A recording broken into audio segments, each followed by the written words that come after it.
Hey guys, what's up? So this just arrived from eBay and wow, absolutely wow.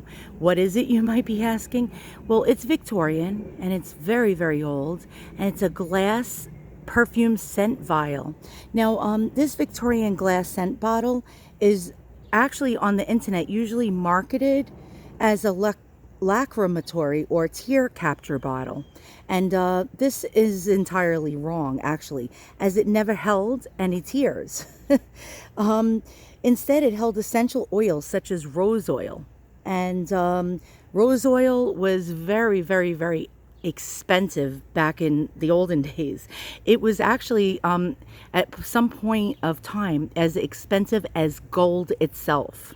So, the more ounces of rose oil you had, the more value. So it was a very expensive commodity. A lot of ladies like to use rose oil for scents, especially scenting their handkerchiefs and whatnot. And it was produced in Europe, this bottle, during the 19th century. And actually, the rose oil, was mostly produced in Turkey. That was a big commodity for Turkey. And that was mostly where it was sourced. It was sourced in other parts of the world, but Turkey was like the top producer of it. These pretty bottles are very often referred to as lacrimatory or tear catcher bottles. As you can see, it has like a wide top here. You see the little stopper? And that's wrong. Now, actually, during the ancient Egyptian times, they found these type of bottles in the tombs, and they were considered vials. Also in Roman times, vials to catch the tears of the mourning. That is actually really interesting.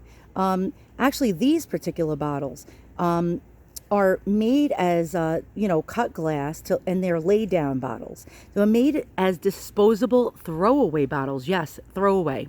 Can you believe anything so beautiful was actually thrown away? Well, it was a really good thing that the lady that once owned this did not throw this away, so we can see it here today.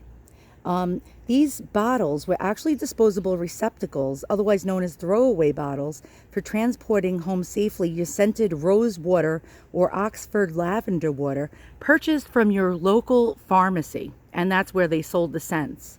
Once home, a lady would decant the contents from this glass container into their own scent bottle.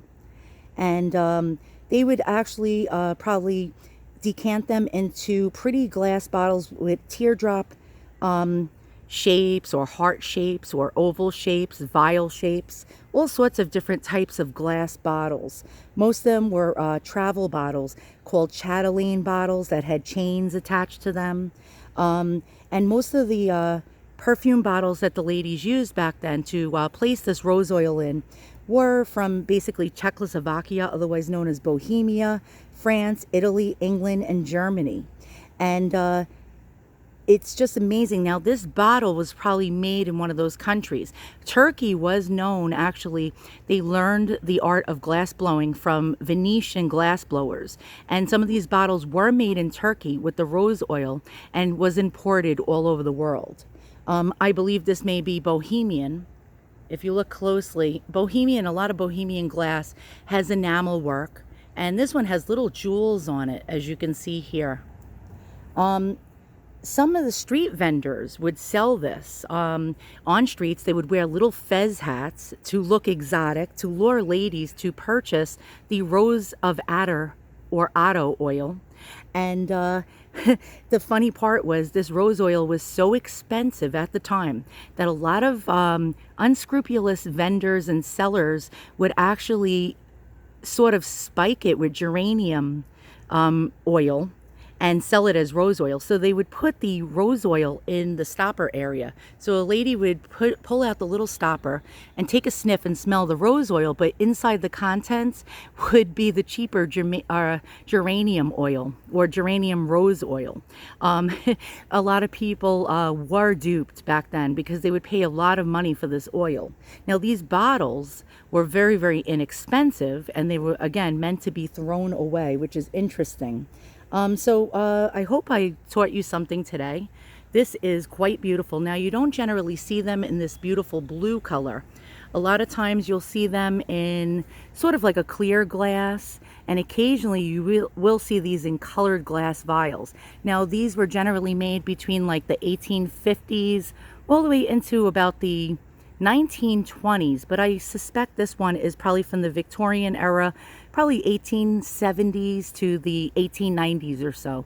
So once again, thanks for watching. If you like what you see, give me a thumbs up and a subscribe. Oh, and I forgot to mention, the reason why a lot of people sell these on the internet and call them lacrimatory or tear catcher bottles is because that's just sort of like a neat myth to sort of market these and sell these. Now, tears never went into these bottles.